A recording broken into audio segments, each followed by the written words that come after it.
Attentat suicide cet après-midi dans le centre de Jérusalem par une femme kamikaze, 6 morts, une soixantaine de blessés.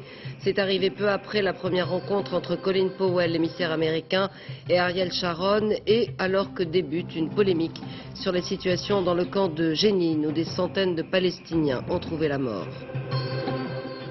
L'hommage du ministre de l'Intérieur à l'officier de police tué dans son commissariat à Vannes par un agriculteur, c'était aujourd'hui. Coup d'État au Venezuela où le président Hugo Chavez a été emprisonné par les militaires après 3 jours de grève générale et des manifestations parfois violentes qui ont fait 11 morts et une centaine de blessés. C'est la star incontestée de la soul et du rhythm and blues. Actuellement en tournée en Europe, Mary J. Blige a déjà vendu 300 000 exemplaires de son dernier album. Madame, Monsieur, bonsoir. C'est une femme kamikaze qui a fait exploser la charge qu'elle portait sur elle cet après-midi dans Jérusalem-Ouest, causant la mort de 6 personnes et en blessant plus de 80. Elle tentait de monter dans un bus bondé près d'un marché très fréquenté avant le début du Shabbat. Pour le chef de la sécurité palestinienne, cette action est le résultat, je cite, des massacres perpétrés en Jordanie. Pour le porte-parole israélien, c'est le message des Palestiniens à Colin Powell. Ce dernier, qui s'est entretenu ce matin avec Ariel Sharon, vient de déclarer que cet attentat témoigne d'une situation dangereuse. Il pourrait annuler sa rencontre avec Yasser Arafat. Sur place, Charles Anderlin. 16h30, Jérusalem vient d'être secouée par une explosion. Cela s'est passé à côté de cet autobus à l'entrée de Machane Yehuda, le marché juif où les derniers clients faisaient leurs achats avant la fermeture du Shabbat. Les secours arrivent très vite. Plus de 50 blessés, dont 7 dans un état grave, sont évacués vers les hôpitaux. Cette attaque suicide a été commise par une Palestinienne qui appartiendrait aux brigades El Aqsa, une organisation proche du Fatah. Un porte-parole des affaires étrangères est sur les lieux pour une première réaction. Nous avons eu un massacre le jour de la Pâque juive, nous avons un massacre maintenant à la veille du Shabbat. Voilà ce dont est capable Yasser Arafat. Est-ce qu'Arafat a encore la possibilité de communiquer avec des gens puisqu'il est isolé à Ramallah ? Arafat est en effet isolé à Ramallah et qu'il reste isolé. Malheureusement, ces gens s'inspirent de ses paroles, s'inspirent de sa manière de penser. Ce que nous voyons ici, ce que nous récoltons ici, c'est les fruits d'une incitation à la violence. En tout cas, cet attentat n'empêchera pas Colin Powell d'aller à Ramallah demain matin pour y rencontrer Yasser Arafat. Au cours d'une conférence de presse, après son entretien avec Ariel Sharon, le secrétaire d'État a annoncé qu'il demandera au chef de l'OLP des actes pour lutter contre la violence, pas seulement des déclarations.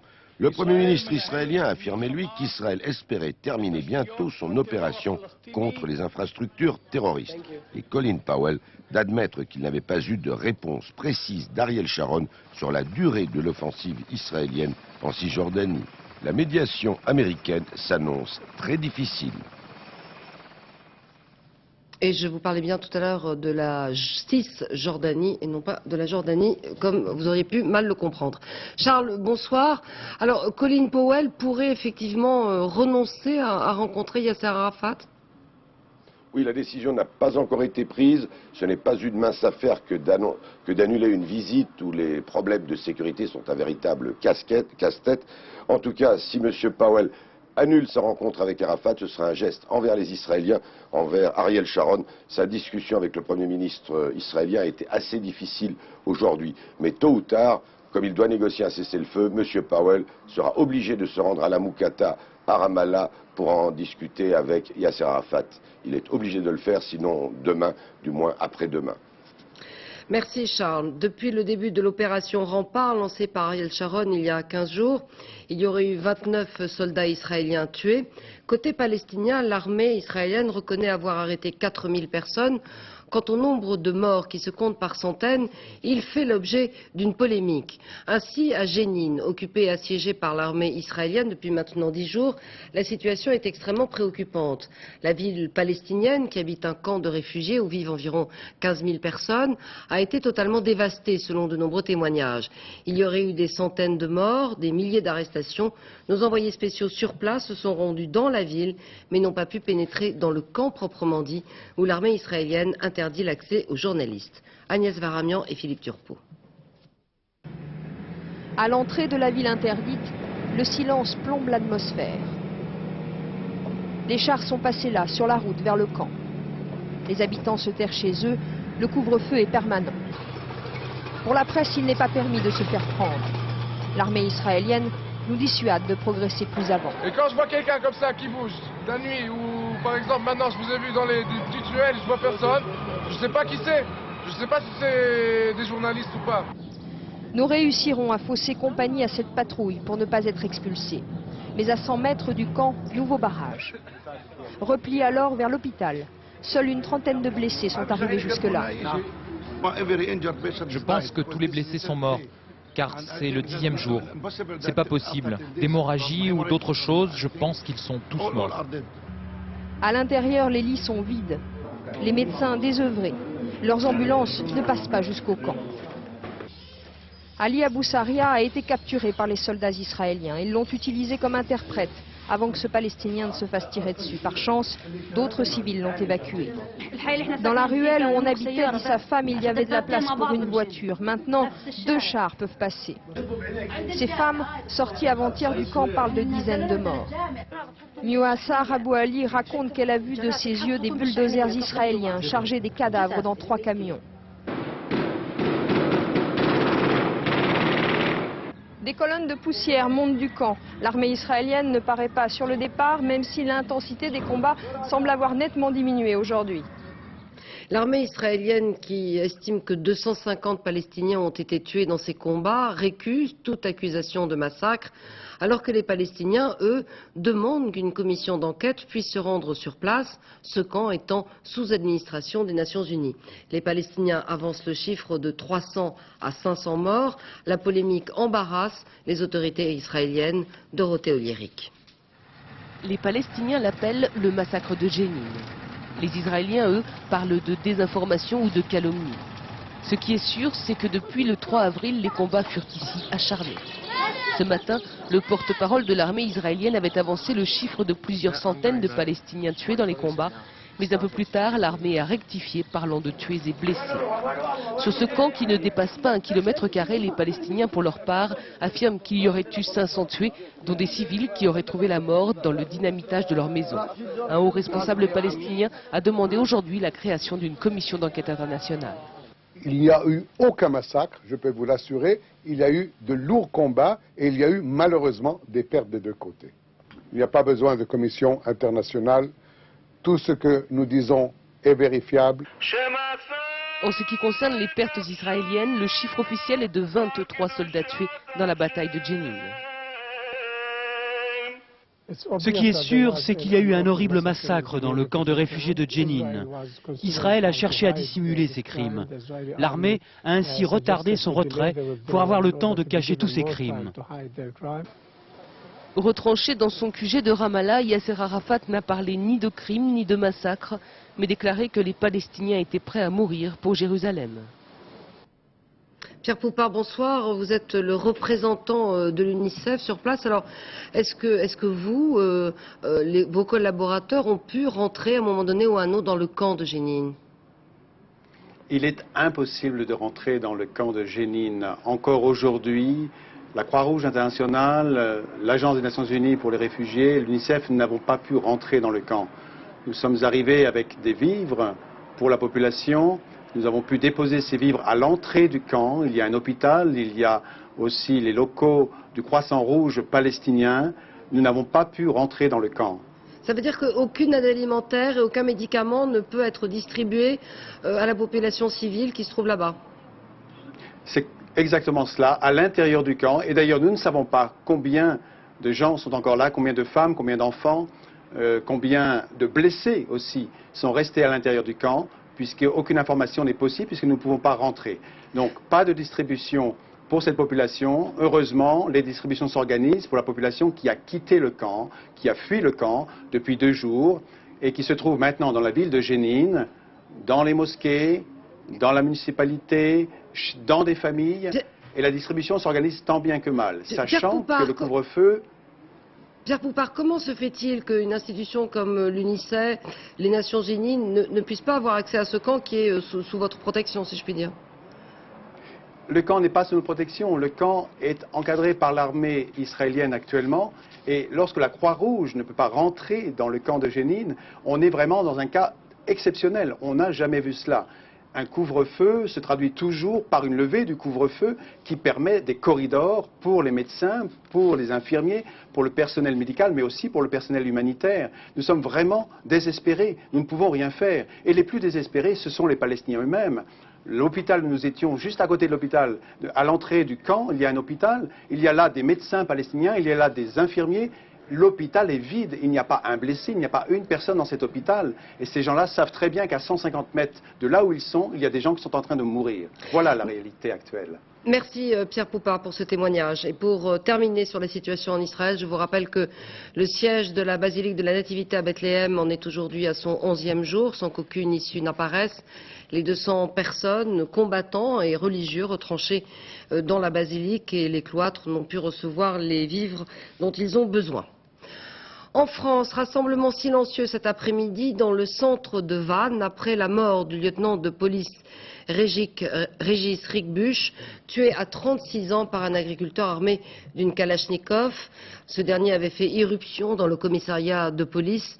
Le ministre de l'Intérieur, Daniel Vaillant, a assisté ce matin à l'hommage solennel rendu au lieutenant. 500 personnes ont assisté à cette cérémonie. Sur place, Olivier Sioux. Dire non à la violence.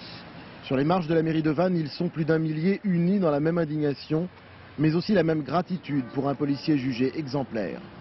La plus grande reconnaissance qu'on puisse avoir pour cet homme, c'est d'avoir sauvé la vie des autres, en plus, en donnant la sienne. La violence, il y en a marre. Hein. Et encore aujourd'hui, à la télévision, on entend que ça sans arrêt. Bon, mais c'est la police, on a le dos. Bon, ils sont là pour défendre les gens. Mais vous vous rendez compte, il aurait pu avoir davantage de morts. Hein.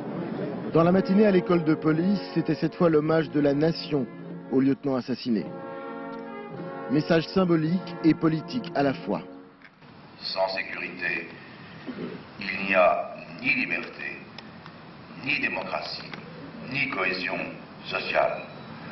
Mais il ne peut y avoir de fatalité dans ces drames qui ont brisé les vies de trop de policiers. Dans l'assistance, l'ancien ministre Hervé de Charette, Régis Ricbuch fut son garde du corps pendant 2 ans. Quand vous avez auprès de vous un officier de sécurité, vous passez beaucoup de temps, beaucoup d'heures, beaucoup de moments avec lui. Je dirais, on vit ensemble.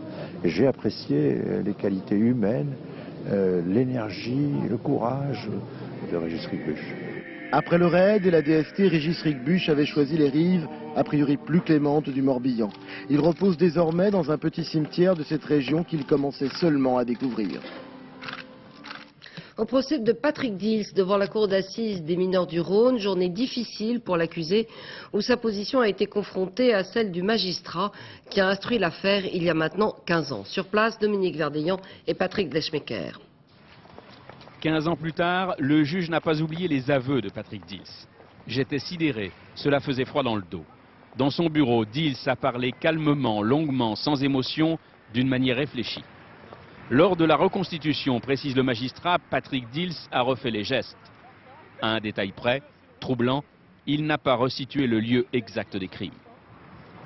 Je ne dirai rien parce que je suis tenu à l'obligation de réserve. Je ne dirai rien. Mais à l'audience, le greffier Gérard Martiska évoque la comparution de Dils devant le juge. J'en ai encore la chair de poule. Dils n'était ni terrorisé, ni traumatisé, bien au contraire. Il se libérait, il parlait librement, avec cohérence. Mauvaise journée, mauvaise semaine pour Patrick Dils. Il demeure néanmoins un malaise après l'audition des policiers et des magistrats. Des erreurs, des légèretés, des oublis. Seul a donc compté la religion de l'aveu. Ce procès, certes celui du mensonge, seulement voilà qui ment. C'est l'État français qui paiera la moitié des dommages et intérêts auxquels Maurice Papon a été condamné lors de son procès pour complicité de crimes contre l'humanité. C'est ce qu'a décidé cet après-midi le Conseil d'État. Maurice Papon avait été condamné à payer près de 5 millions de francs, mais l'administration française a été jugée co-responsable. Florence Bouquilla. 4 ans après la condamnation de Maurice Papon, le Conseil d'État juge donc que l'administration française a eu sa part de responsabilité dans la déportation des Juifs français. Par exemple avec la mise en place du camp d'internement de Mérignac ou l'existence d'un fichier recensant les Juifs durant la Seconde Guerre mondiale. Mais face à cette décision qui se veut symbolique, les partis civils se disent mal à l'aise. En définitive, on se demande si Papon n'aurait pas rempli que la moitié des wagons épousant la moitié des responsabilités et que c'est une porte ouverte à une révision peut-être du procès. Du fond de sa cellule de la prison de la Santé, Maurice Papon doit se réjouir. Car c'est bien lui, en tant qu'ancien serviteur de l'État, qui avait demandé que la France paye à sa place les 720 000 € de dommages et intérêts aux parties civiles, après avoir lui-même organisé son insolvabilité en léguant tous ses biens à ses enfants. Arnaud Hamelin, le producteur et journaliste qui avait enregistré sur vidéo les confessions de Jean-Claude Méry, qui avait été mis en examen le 18 octobre 2000 pour recel de violation du secret professionnel, vient de bénéficier d'un non-lieu pour cette affaire. Les douaniers poursuivent leur mouvement de protestation. Ce matin, ils ont occupé le siège de la direction générale de l'aéroport de Roissy. Et cet après-midi, à Marseille, vous le voyez, ils ont laissé passer gratuitement les automobilistes. Florence Parly, secrétaire d'État au budget, leur a proposé une revalorisation de leur prime de risque. Mais les 9000 douaniers mobilisés depuis plus de 3 semaines réservent encore leur réponse. Le tunnel du Mont Blanc, soumis à de nouvelles normes de sécurité, a été brièvement fermé avant-hier pour cause de brume à l'intérieur. Ce phénomène s'explique par la différence de pression atmosphérique entre le côté français et italien et ça pourrait bien se reproduire plusieurs fois dans l'année. Explication technique, Carole Cuello et Philippe Fivert. Température très douce à Chamonix, 15 degrés, tout comme à l'entrée du tunnel. Côté italien, il fait froid, 0 degrés. C'est cette différence de météo entre les deux pays qui explique qu'hier, il a fallu fermer le tunnel. Il y a 24 heures, côté italien, la pression atmosphérique était beaucoup plus forte qu'en France. C'est cette différence qui a provoqué un appel d'air dans le tunnel. Un courant d'air de 8 mètres secondes, plus de 30 km/h. Dans ces conditions, en cas de feu à l'intérieur, impossible d'éteindre l'incendie. C'est exactement ce qui s'était passé lors de la catastrophe du Mont Blanc. Ici, à Météo France, pour les spécialistes, les conditions atmosphériques d'hier sont bien connues. Ce n'est pas un phénomène exceptionnel. Cela se produit assez souvent, on peut dire, entre 15 jours et 3 semaines par an. Donc on le retrouve fréquemment au printemps, en automne. Hier, les ventilateurs chargés de contenir le courant d'air dans le tunnel n'étaient pas assez puissants. Les ventilateurs ont été conçus pour faire face à des vents intérieurs jusqu'à 8 mètres par seconde. Si ces seuils étaient dépassés, le plan de sécurité nous ordonne de prendre les mesures qui permettent de préserver la sécurité des conducteurs. D'après la météo, le phénomène atmosphérique d'hier devrait se reproduire dans les prochains jours. Dans le nord de la Grande-Bretagne, près de Newcastle, l'explosion d'une usine chimique provoque un incendie de très grande ampleur. Un périmètre de sécurité d'1 kilomètre a été établi. De nombreux bâtiments et des maisons d'habitation ont été évacués. Une épaisse fumée se dégage du site où les explosions ont été entendues vers 14 heures. La campagne électorale suite avec hier le meeting de Robert Rue au Zénith. 6 000 militants et sympathisants communistes pour redonner un peu de tonus à une campagne difficile. Hélène Hugues et Bernie Merriot. Les gros moyens pour essayer encore de peser d'un vrai poids au premier tour. Tous les communistes ont décidé de faire corps autour de leur candidat. C'était hier soir son zénith à lui, mais les autres, ses soutiens, étaient les bienvenus. De Jacqueline Fraisse, la maire de Nanterre, au populaire ministre des Transports et des Sports, sans oublier le très catholique psychanalyste Gérard Miller. En position de franc-tireur, c'est lui qui lance l'offensive contre les socialistes. Je les aime bien, mais ils ont un gros défaut. Dès qu'ils gouvernent un peu trop longtemps, ils ont tendance à pencher à droite. Robert Rue peut alors entrer en scène, justifier le vote communiste pour que la gauche reste la gauche, dit-il, et concentrer ses tirs à boulet rouge sur son véritable adversaire. Jacques Chirac, c'est sans doute super menteur, mais c'est surtout super réac, avec derrière lui la cohorte de tous les politiciens de la vieille droite antisociale et antipopulaire qui veulent une revanche sans merci. Et comme à chaque meeting, l'Internationale, en baissée de rideau, en chœur, les communistes appellent à la mobilisation. Alain Madelin en déplacement en Bourgogne appelle à une majorité plurielle. Dans un entretien au journal Le Monde, il estime impensable la constitution d'un parti unique chiraco-chiracien, dit-il. Reportage Laurence Ostolazza et Mathias Barrois. Dernière ligne droite pour Alain Madelin, petit sondage mais grand espoir. Vous restez confiant? Je pense représenter dans la vie politique française le grand choix réformateur, libéral, moderne, européen dont on a besoin. Devant les élus bourguignons qui lui ont offert leur parrainage, Alain Madelin évoque déjà le second tour. Parle de rassemblement derrière Jacques Chirac, à condition de ne pas être oublié. Qu'est-ce que je peux faire, moi? C'est être la réforme ajoutée dans le programme de Jacques Chirac, qui est aujourd'hui un programme qui vise plus le centre, avec des réformes que je juge très tièdes.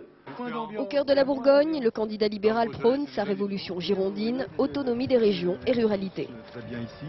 On ne peut pas accepter ce modèle absurde où d'un côté on voit des banlieues qui explosent et puis de l'autre côté des campagnes qui se vident. Donc je crois qu'il y a un enjeu de réaménagement rural. Bon allez, parlons cuisine. L'étape est gastronomique, mais le message reste politique. La baisse des charges, vous ne pouvez pas la faire au niveau européen. La baisse de la TVA, vous pouvez l'obtenir au niveau européen. Passage incontournable en Bourgogne, parfum de fin de campagne. Allez, 2002 sera un meilleur cru que vous ne le croyez. Bruno Maigret est élu à Marseille, son fief électoral. Il a affirmé être le seul candidat de la droite. Jean-Marie Le Pen, selon lui, est un candidat de gauche déguisé. Agnès Molinier et Hugues Buchard. Pour ces Marseillais, Bruno Maigret est des leurs. Ça fait 10 ans qu'il brigue dans les Bouches-du-Rhône un mandat de député, raté de peu à chaque fois. Du Front National à son mouvement, le MNR, beaucoup ici l'ont suivi. C'est le seul qui puisse sauver la France dans la décadence où elle se trouve actuellement. Hein. Ils ont ce qu'ils attendaient. Un Bruno Maigret appelant à l'ordre, à la répression, à la limitation de l'immigration et fustigeant bien sûr les socialistes.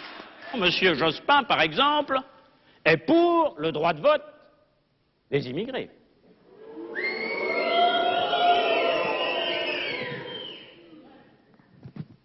Cette carte, c'est la carte d'électeur. C'est ce qui fait l'apanage de la nationalité française. C'est le droit principal qui distingue les Français chez eux des étrangers. Eh bien, monsieur Jospin, cette carte, il veut les distribuer à tout le monde. Près de ces deux mairies, Vitrolles et Marignane, Bruno Maigret est en terrain conquis. Un bon score à la présidentielle serait ici comme une répétition à la seule course qu'il espère gagner, les législatives. Enfin, selon le dernier sondage Sofres LCI, Jacques Chirac et Lionel Jospin sont toujours à égalité au second tour. Au premier tour, Jacques Chirac obtient 22% des intentions de vote, Lionel Jospin 19%, suivi de Jean-Marie Le Pen 13% et Arlette Laguillet 8%. Une vingtaine de tombes d'un cimetière juif de la banlieue de Strasbourg à Cronenbourg ont été profanées cet après-midi. Les auteurs de ces actes ont dessiné des croix gammées sur les tombes. En Tunisie, après l'explosion d'un camion-citerne à Djerba, près de la synagogue de Griba, le dernier bilan fait état de 10 morts, dont un Français et 6 Allemands et une trentaine de blessés. Le passage de ce camion-citerne et l'accident devant la synagogue restent inexpliqués. Les autorités tunisiennes ont très vite écarté toute hypothèse d'acte antisémite. Sur place, l'enquête de Claude Sampère et Philippe Quéroux. Les murs sont déjà repeints. Au premier coup d'œil sur la synagogue de la Griba, il est difficile d'imaginer la violente explosion hier, ici même, d'un camion de gaz. 24 heures après le drame, les autorités parlent toujours d'un accident. Le camion est arrivé de ce côté-là pour traverser et partir de ce côté. Et comme il y avait des touristes qui visitaient la synagogue, les deux agents de sécurité qui gardaient la synagogue ont demandé au camion de tourner à gauche, mais apparemment le chauffeur il a fait une manœuvre un peu brusque, il a heurté le trottoir et le mur de ce bâtiment et ça a causé l'explosion de sa citerne de gaz. Cette synagogue est l'une des plus anciennes d'Afrique. Chaque jour, près d'1 millier de touristes la visitent.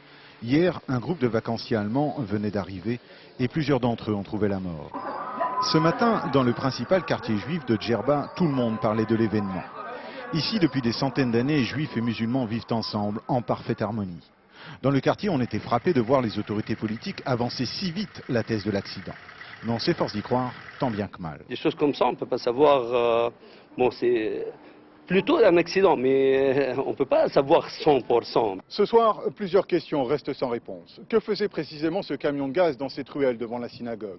Pourquoi ne connaît-on toujours pas l'identité du chauffeur alors que l'île de Djerba est toute petite et qu'ici tout le monde se connaît? Comment expliquer une explosion si violente, si soudaine, sans dispositif de mise à feu? Aujourd'hui, plusieurs membres de la communauté juive nous ont fait part, hors caméra, de leurs doutes quant à la thèse officielle de l'accident. Au Venezuela, après le coup d'État qui a renversé le président Hugo Chavez la nuit dernière, l'armée semble soutenir le patron des patrons, Pedro Carmona, qui s'est autoproclamé chef d'un gouvernement de transition. La situation reste extrêmement tendue après 3 jours de grève et de manifestations où 10 personnes ont trouvé la mort. Anne Poncinet. Au centre du cercle, Hugo Chavez, au moment où il est placé en garde à vue sur une base militaire, le coup d'État est terminé. Tout a commencé hier par cette immense manifestation. 1,5 million de personnes descendues dans les rues de Caracas pour réclamer la démission de Hugo Chavez. Le cortège se rapproche du palais présidentiel où sont rassemblés des partisans de Chavez armés. Une fusillade éclate. Il y a 11 morts et 95 blessés. Au même moment, le président parle à la télévision pour essayer de contrer la vague d'opposition qui est en train de le submerger. En vain. C'est au tour de l'armée de le lâcher. À la télévision toujours, le commandant général explique au président qu'il lui a été fidèle jusqu'au bout, mais qu'avec la répression de cette manifestation, c'en est trop. Après quelques heures d'incertitude, Chavez renonce finalement au pouvoir et les militaires installent à sa place Pedro Carmona, président de la principale organisation patronale. Ce n'est pas un hasard. Populiste de gauche, le charismatique Chavez, filmé ici aux côtés de Castro, avait dressé contre lui le patronat, particulièrement dans le puissant secteur pétrolier. Un patronat bientôt suivi par les syndicats et les classes moyennes.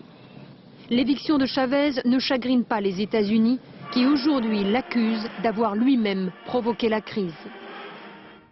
C'est le début des vacances de Pâques pour les écoliers de la zone C, c'est-à-dire Paris, Île-de-France et Bordeaux. Une journée où la circulation a été très dense, notamment sur l'autoroute A6, mais sans grande difficulté. Il y a eu quand même quelques retards pour le TGV Méditerranée en raison de problèmes techniques ce matin. Ouverture demain au public à Paris du salon du modélisme et de la maquette. Un passe-temps minutieux qui intéresse plutôt les papas et les fistons. Portrait de passionnés avec Isabelle Quintard et Éric Delagneau.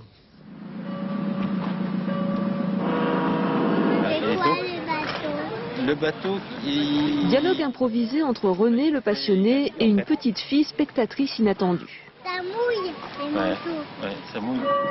C'est un beau jouet, quoi, en fait. On travaille pendant pas mal d'heures dessus, et puis en fait, voir après qu'avec un petit bouton, on fait de la fumée, on fait le bruit du moteur, on éclaire le bateau. C'est magnifique, je trouve. Il faut être un grand enfant, en fait. À 15 ans, René montait sa première maquette. Au même âge, son fils Arthur a lui aussi attrapé le virus. Bah, celui-là, c'est le deuxième. C'est le premier que j'ai fait qui va assez vite, donc oui, j'étais assez fier de l'avoir fait. Tous les dimanches, père et fils vont au bois de Vincennes et chaque génération a sa spécialité. Au fils, les offshore et les joies du pilotage. Au père, les bateaux de croisière et les mains dans le cambouis. Ça dure 5 minutes. Il y a à peu près 1 heure pour tout remettre en état. René est tapissier, c'est donc les week-ends et les soirées qu'il sacrifie à sa passion. En ce moment, il travaille sur un Riva, bateau mythique des années 50. Il faudra presque 1 an pour le faire, quoi. En faisant ça le week-end et tranquillement, quoi. Ça va donner à peu près ça. Enfin, j'espère, une fois fini. Le prix de ce rêve en miniature, 304 € et surtout des centaines et des centaines d'heures de travail avant de pouvoir enfin jouer au navigateur. Maurice Orgue, 79 ans, est mort mercredi à son domicile. Il était encore, il y a quelques jours, sur la scène du théâtre des Deux Ânes à Paris. L'humoriste et le chansonnier Maurice Orgue avaient beaucoup travaillé dans les radios telles que France Inter et Europe 1 notamment. La reine du R&B et de la soul music effectue actuellement une tournée en Europe, R&B pour Rhythm and Blues, une série de concerts pour présenter son dernier album qui a déjà séduit plus de 300 000 personnes. Olivier Lenouza et Thierry Breton l'ont rencontré. Le show de Mary J. Blige, l'artiste qui au début des années 90 relève un défi, réussit le pari, marier le rap et la soul music.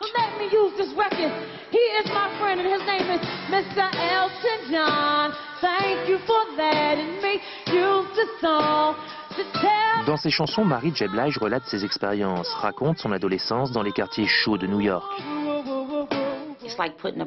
Le ghetto, imaginez des rats, des serpents et même des araignées que vous mettez ensemble dans une cage. Et vous dites survivez, lequel d'entre vous va survivre?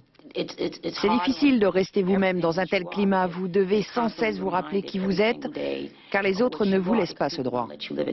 Mary J. Blige débarque en Europe avec dans ses bagages un album déjà vendu à 300 000 exemplaires en France. Seconde Ella Fitzgerald. Très belle voix, très bon physique. Elle a son look à elle, son style. Là-bas, c'était une gospel américaine, quoi. Et franchement, je trouve que vraiment, c'est la meilleure, quoi.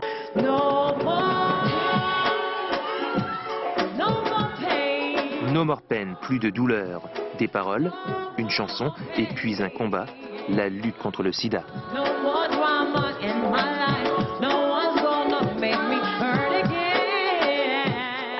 Si je ne lutte pas contre le sida, je meurs. En effet, si je ne fais rien, je laisse le côté sombre, négatif du monde spirituel m'envahir. Et si tel est le cas, alors je sombre aussi. Elle est aujourd'hui copiée, plagiée. Des producteurs filous exploitent le filon, surfés sur la vague d'une musique en vogue, le R&B, dont la reine se prénomme Mary J. Ainsi se termine ce journal. Dans un instant, la météo, Patrice Drevet, puis le point route, Valérie Maurice. À suivre, élection 2002 avec Jean-Pierre Chevènement. Je vous retrouve demain dès 13h et on se quitte avec ces images du marathon des sables dans le sud marocain, dans le Sahara. 6 étapes de 20 à 80 km chacune, avec des dunes, des palmeraies, peut-être des tempêtes de sable et beaucoup de difficultés pour avancer quoi qu'il arrive.